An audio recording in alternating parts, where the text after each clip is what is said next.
Okay, so this video is, going to be focused on corrections or amendments on things that I have said, um, in previous videos.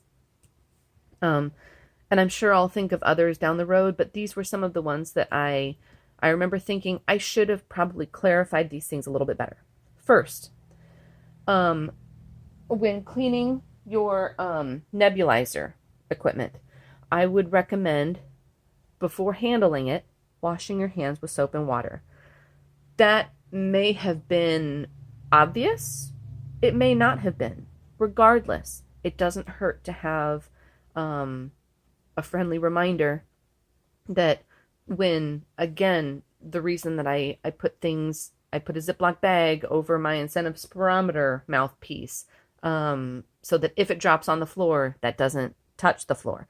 And so that, long story short, avoid cross-contamination when at all possible. None of these things are sterile, but you do want to keep them as clean as possible so that you don't introduce new and not so wonderful things down into your lungs, or into your mouth or wherever. Okay.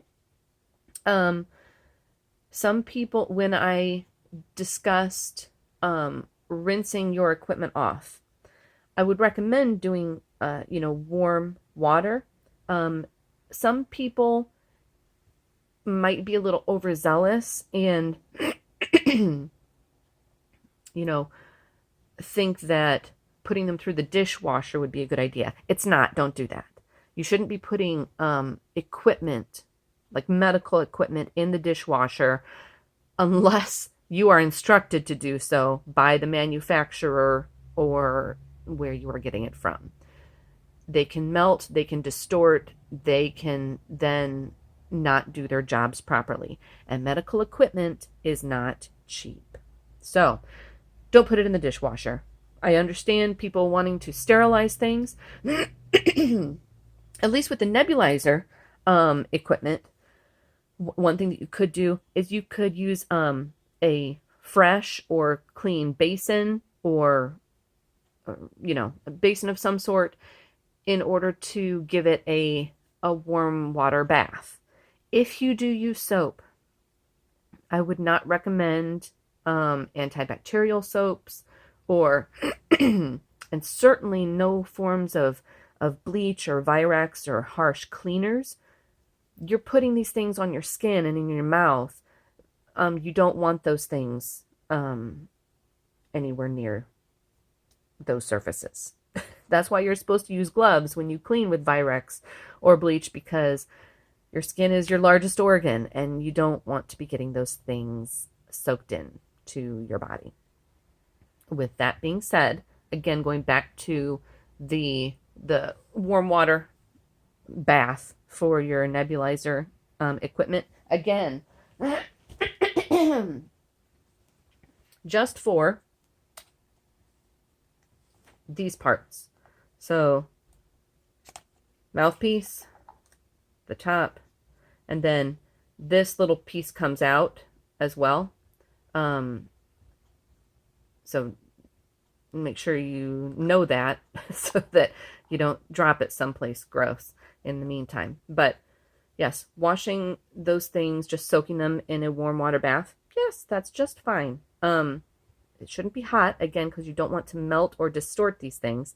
And if you do use a soap, which I don't necessarily recommend each and every time, but especially if you've been coughing a lot while using it, you can use a soft soap that is non-antibacterial, or Dial, something very mild and not scented, if at all possible. And also not harsh. Okay. Next correction or addition. Yes, your equipment that is shared in your household, like thermometers and a pulse oximeter. When you are going to start allowing others to use those again, please make sure that you do clean those before your family members start using those. A simple alcohol swab is just fine. And anytime that you clean something with any sort of wipe, this is just information for general knowledge.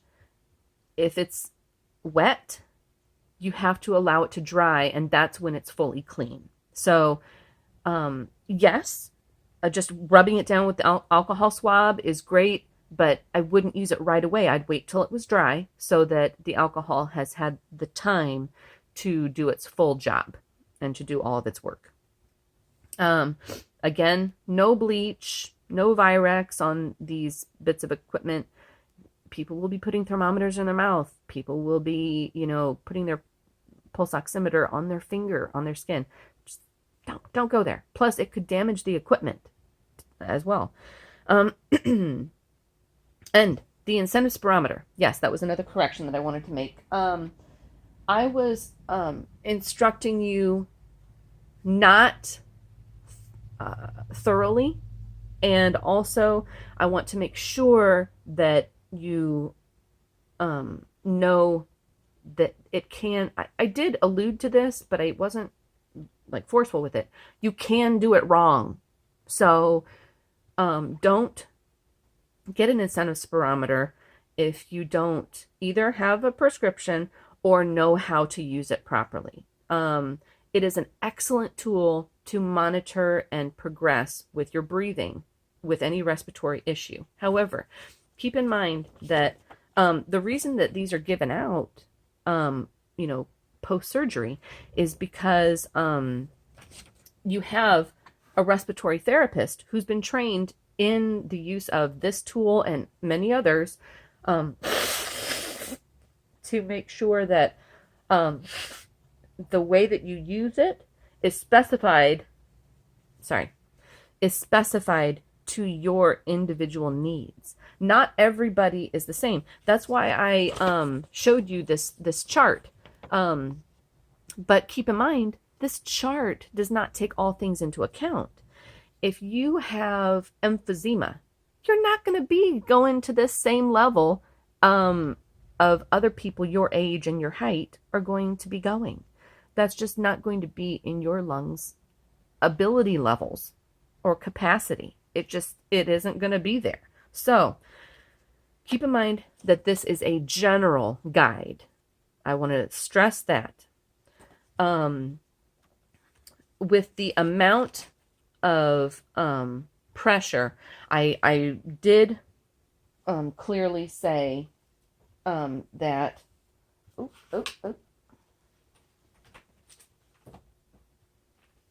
Good gracious. Sorry. Oh, dear Lord. Okay. Hang on just another moment. I'm so sorry.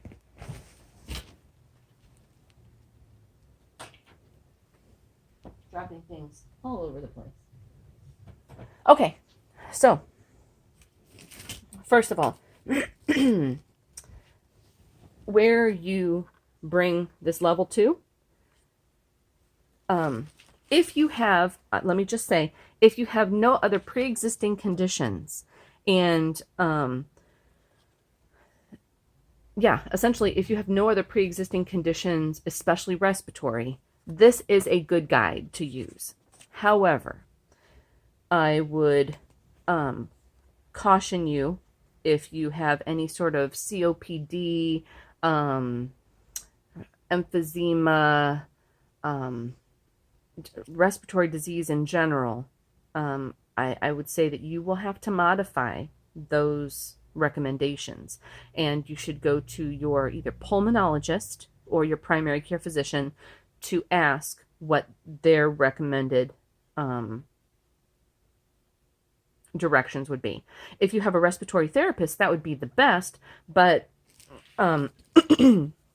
generally people only have respiratory therapists if they are in post-surgical or an acute distress of some sort, in order to essentially rehab them back into their usual care needs, which would then include follow-up with a pulmonologist potentially. So with that being said, check what the recommendations would be with your provider of whatever type, I would only go to one of those three. I'm not going to recommend that you go to your GI physician for respiratory recommendations.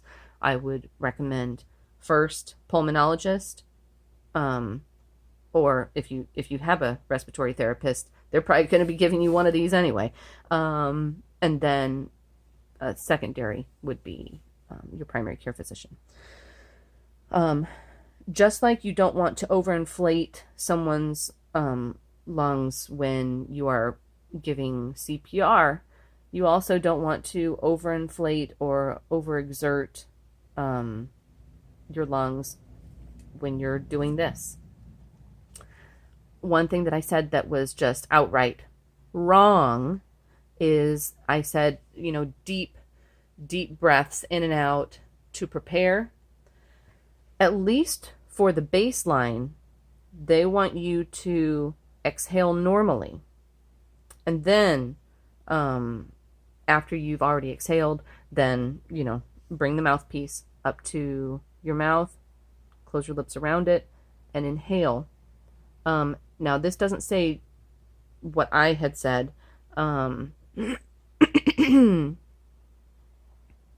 Specifically, it says, when inhalation is complete, remove the mouthpiece, hold the breath as prescribed, and exhale normally. I said nothing about holding your breath, frankly, because when I'm doing this, I'm inhaling as long as I can, and I've been unable to hold my breath afterward. Maybe that's a problem.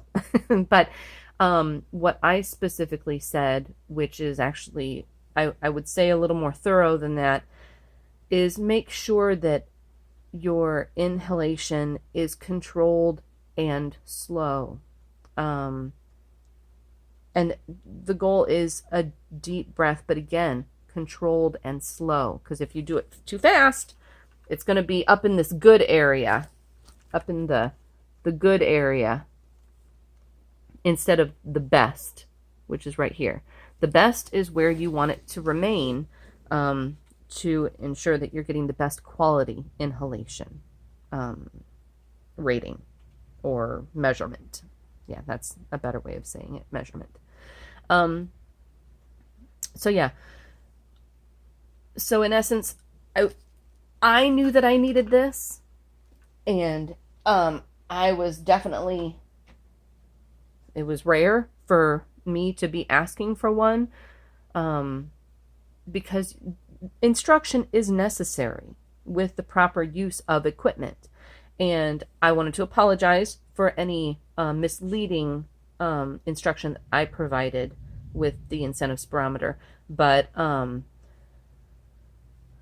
I had not taken into account that